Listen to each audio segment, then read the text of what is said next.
The morning everything nearly fell apart began with a choice that made no sense at all. Marcus Halden stood at a red light, his old sedan rattling beneath him, his 5-year-old daughter Ava's glittery backpack on the seat beside him, and his entire future riding on the job interview scheduled in less than 30 minutes. He had ironed his only good shirt at dawn. He had practiced answers in the mirror. He had whispered promises to himself that this was the day their lives would turn around. And then, just as the light flickered green, he saw her. On the shoulder of the busy daytime highway, under the sharp glare of late-morning sun, a woman stood beside a stalled silver SUV. The hood was up. Cars sped past without slowing. She looked small against the rush of traffic, one hand shielding her eyes, the other gripping her phone with what looked like growing panic. Marcus hesitated. If you believe that small acts of kindness can change lives and that everyone deserves a second chance, take a moment right now to like, comment, share, and subscribe to the channel, Kindness Journal. Stories like this remind us why kindness still matters. The car behind him honked. The light had changed. He could drive on. He could tell himself someone else would stop. He could secure the job that meant steady paychecks, health insurance for Ava's asthma medication, and the end of overdue notices taped quietly to his apartment door. Instead, his hands tightened on the wheel, and he pulled over.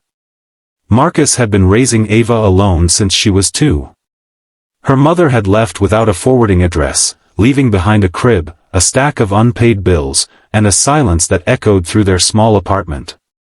Since then, Marcus had worked construction jobs, delivery routes, night shifts at warehouses, anything to keep the lights on. But layoffs had come hard that winter, and savings had vanished faster than pride. The interview he was now risking was with a respected logistics company downtown. It wasn't glamorous, but it was steady. It was hope. He parked behind the stranded SUV and stepped out, the heat already pressing against his collar. Up close, he saw that the woman looked to be in her early 40s, dressed in a tailored navy suit now smudged with grease from her attempt to fix whatever was wrong. Strands of dark hair had escaped her neat bun, and worry creased her otherwise composed face. Marcus didn't think about who she was or what she drove. He only saw someone who needed help. He asked what happened, and she explained her engine had sputtered and died, her roadside assistance app wasn't connecting, and she had an important meeting across town. Her voice carried frustration, but also something else, fear of losing control. Marcus wasn't a mechanic, but years of necessity had taught him enough. He examined the engine, noticing a loose battery terminal and a worn cable. He used the small tool kit he always kept in his trunk, tightening connections, wiping sweat from his brow as the sun climbed higher. Traffic roared past, shaking the cars. Minutes turned into 20. He checked his watch. The interview was starting. His stomach dropped. He imagined the receptionist glancing at the clock, the hiring manager scanning his resume and sighing at the empty chair. He imagined another email beginning with, "We regret to inform you." But he kept working. Finally, he asked her to try the ignition. The engine coughed once, then roared back to life. The sound felt like a small miracle cutting through the noise of the highway.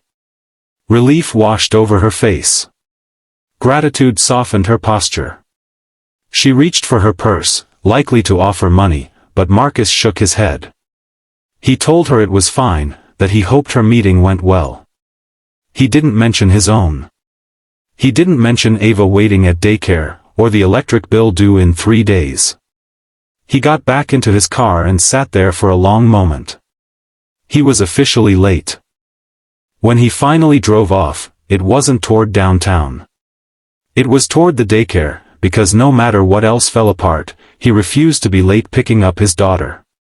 The rest of the day unfolded like a quiet storm. He checked his phone repeatedly. No missed calls. No voicemails. By afternoon, an email arrived. It was brief. They had moved forward with other candidates. He stared at the screen until the words blurred. That evening, Marcus sat on the worn couch while Ava colored pictures on the coffee table. Sunlight streamed through thin curtains, casting long golden stripes across the room. She looked up and asked if he got the job. He forced a smile and told her not this time. She nodded in the way children do when they sense more than they understand. Then she climbed into his lap and wrapped her small arms around his neck. She told him he was still the best daddy in the world. In that moment, despite the rejection, something inside him steadied. He had lost an opportunity, but he had not lost himself. The next morning, just after 9, there was a knock at the door. Marcus wasn't expecting anyone. His heart pounded as he opened it, half fearing it was another bill collector. Instead, standing in the hallway bathed in bright morning light, was the woman from the highway. She looked different without the panic, calm, composed, powerful. Behind her stood a man in a crisp suit holding a leather folder. She explained that after their cars parted ways, she had made it to her meeting just in time. That meeting, she said, was with the executive board of Halcyon Logistics. Marcus felt the air leave his lungs. She wasn't just attending the meeting. She was the CEO.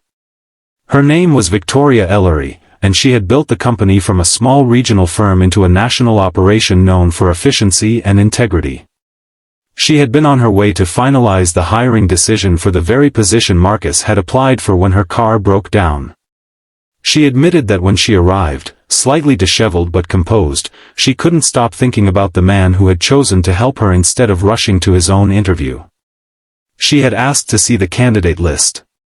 She had recognized his name. She had postponed the decision. Victoria said that skills could be trained, but character was rare. She said that anyone willing to sacrifice their own opportunity to help a stranger on the side of a highway possessed something no resume could capture. The man beside her stepped forward and handed Marcus the folder. Inside was an official offer letter. Not only for the original position, but with a starting salary slightly higher than advertised. It included health benefits effective immediately. Marcus felt his vision blur. The small apartment seemed to hold its breath. He thought about the red light. About the honking cars. About the moment he almost drove on. Victoria told him she had also arranged a company mechanic to service his aging sedan and a childcare stipend program she believed he would qualify for. She said kindness like his deserved not just recognition, but reinforcement. Ava peeked from behind her father's leg, clutching her stuffed rabbit. Victoria crouched down to her level and smiled. She told her she had a very brave father. As the door closed and the hallway grew quiet again, Marcus sank into a chair, the offer letter trembling in his hands. Sunlight filled the room brighter than it had the day before, as if the world itself had shifted. Kindness had cost him an interview. But it had given him a future. If this story moved you, if it reminded you that even when it feels like no one is watching, your choices matter, please take a moment to like, comment, and share this video. Your engagement helps stories of hope reach more hearts. And before we end, comment the word "believe" if you still think goodness has a place in this world. Because sometimes, the opportunity you miss is simply leading you to the one you were meant to have. And sometimes, in the bright light of an ordinary day, choosing to stop for someone else is the very thing that makes your own road rise to meet you.